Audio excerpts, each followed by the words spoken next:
WWE Backlash is live May 6th, 2023 from San Juan, Puerto Rico. There's 7 matches announced for the show, so I figure what better time than now to give you guys a preview and predictions. More so just predictions. I'll save the preview for Elite Heat, which will go out next week. If you're not subscribed to Elite Heat, go check that out. And also leave a like on this video. The channel is potentially starting to pop off here, so every like from you guys actually means a lot. It seriously goes a long way. So that being said, it's not enough BS, enough wasting time. Let's get to the predictions. So I'm going to start off with Bad Bunny versus Damien Priest, the San Juan street fight.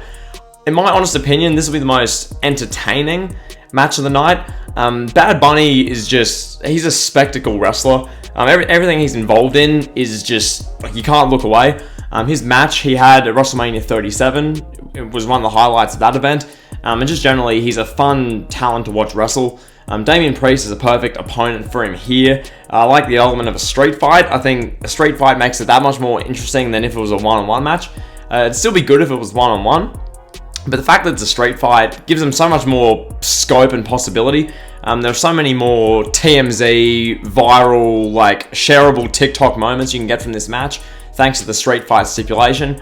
I don't know what the hell these guys are going to do to each other. We're going to see Bad Bunny going flying through the air. Damien Priest will hit some crazy moves on Bad Bunny. I'm sure the match will be a blast, probably go for like 20 minutes.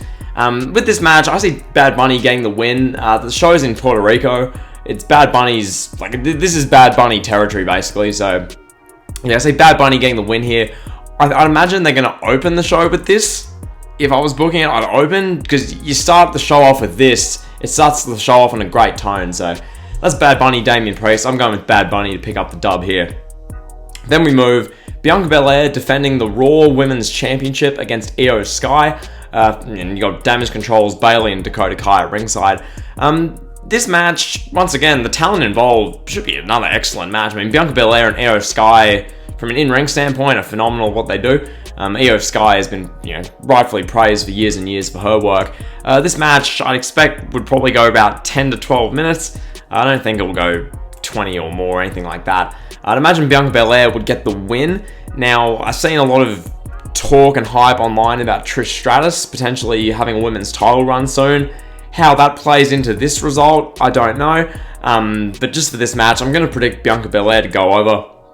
I just think, like, Io Sky's great, but I don't think she's the one to dethrone and end Belair's over year-long title reign. So we're going to go Bianca Belair in a good match there. And then we got Austin Theory defending the US title in a triple threat match against Bobby Lashley and Bronson Reed. The dynamic here is a bit odd. Austin Theory, who's a heel who had to kick Cena in the dick a couple times and bite his ear at WrestleMania to beat him, defending his title against Bobby Lashley, this big dominant beast, and then Bronson Reed, who's this Australian, basically sumo-sized wrestler whose gimmick is he does the tsunami from down under. Like, okay.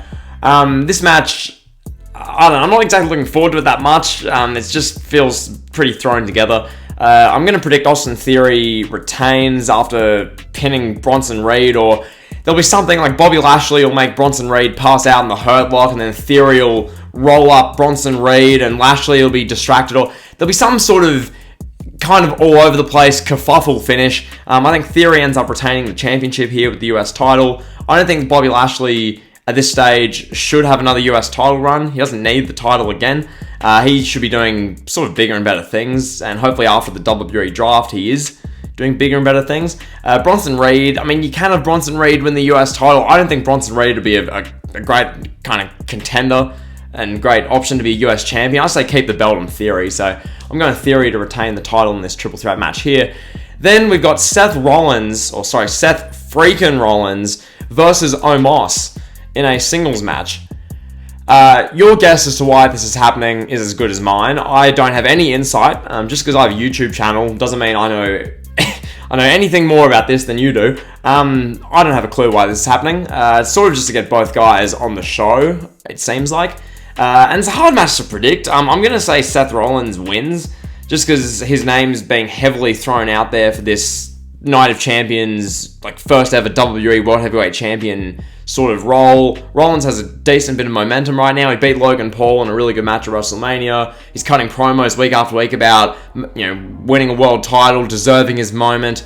Feels like Rollins has more momentum here.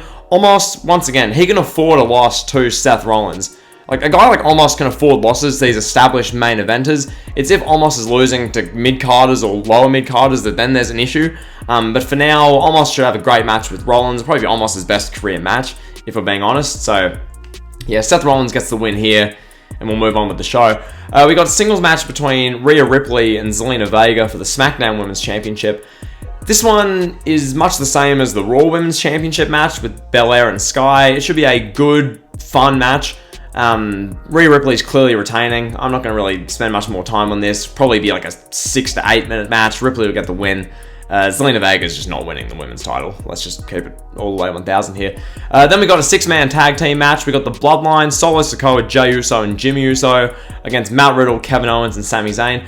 This match is a hard one to predict for me because really they can go either way with this, and the Bloodline storyline progresses just fine. I think whenever the Bloodline guys lose, especially the Usos, it makes for more compelling television. So if anything, I'd want to see them, and it would make more sense for them to lose. That way Roman Reigns, if he ever shows up on television, can express his disgust at the Usos for letting down his family name and all this stuff that they've been doing for a few years now. So yeah, as far as the prediction here,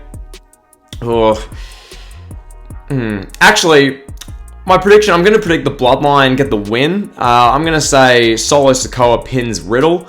I think they're really trying to get Sikoa like over and really feature him strongly and prominently.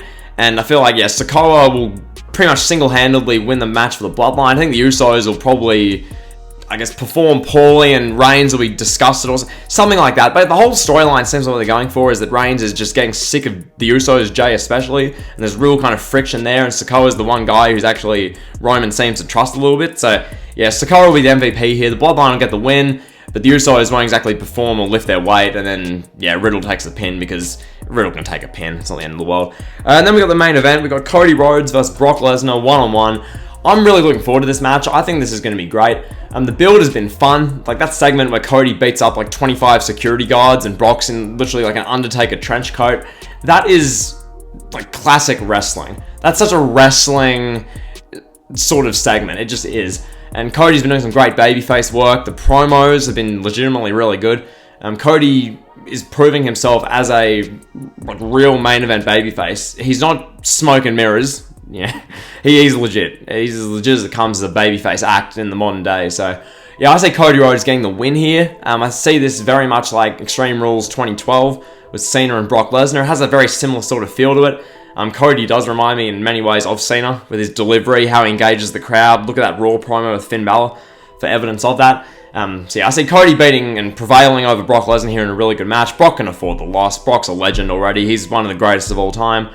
A loss here won't hurt his legacy and does so much for Cody. So those are my predictions for Backlash. Just to recap, I'm going with Bad Bunny, Bianca Belair, Austin Theory, Seth Rollins, Rhea Ripley, Cody Rhodes, and the Bloodline for this Backlash event. What are your predictions? Leave them down below. Like, comment, sub, you know the drill.